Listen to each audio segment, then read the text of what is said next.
ওর ছেলে জবাইদুর নাম ছেলেটার। ও আমাকে 5 বছর থেকে রিলেশন করতেছিল।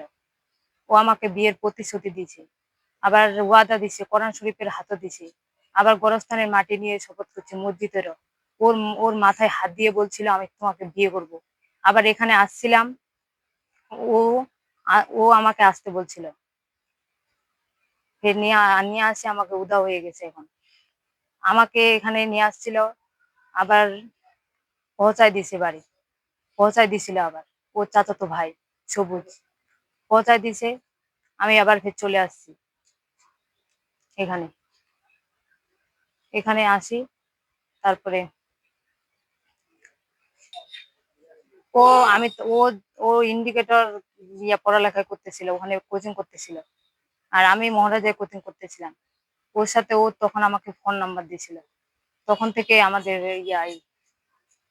ওদের বাসায় আসছিলাম আমরা, আবার যেখানে জলসা হয়েছিল আবার ওদের বাসায় গোস্ত আর ভাত খাইছি, আবার বাড়ি গেছি।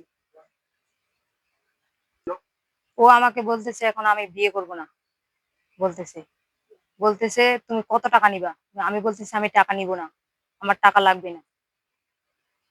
বলতেছে আমি আরো মেম্বার চেয়ারম্যানকে টাকা খাওয়াবো, তোমাকে আমি আর বিয়ে করব না, ওরম করে বলতেছে।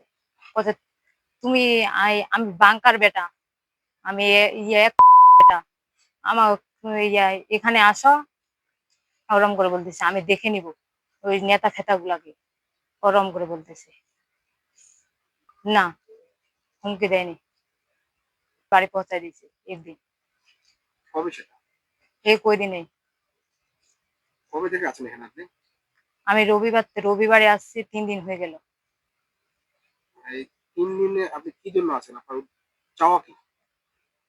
ও আমাকে বিয়ে করবে, সেটাই। আর বিয়ে না করলে? বিয়ে না করলে আমি কি, আমি কি কারো কাছে সমাজের কাছে মুখ দেখাইতে পারবো? ও তো আমাকে সবকিছু নিয়েছে, ঠাকুর গাইজে আমাকে উলঙ্গ অবস্থায় সবকিছু নিয়েছে।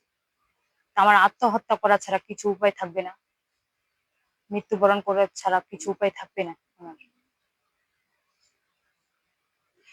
যোগাযোগ হয়নি, আমার 5টা নম্বরে বন্ধ করে দিছে। ওর আম্মুর ফোনে আবার অন্য সিম ঢুকাই দিছে ও।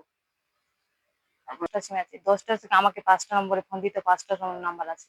ওর আম্মুর নাম্বারটা এখন ওর আম্মুর নতুন নম্বর করছে, ওই নাম্বারটা আমার ব্ল্যাক লিস্টে আছে।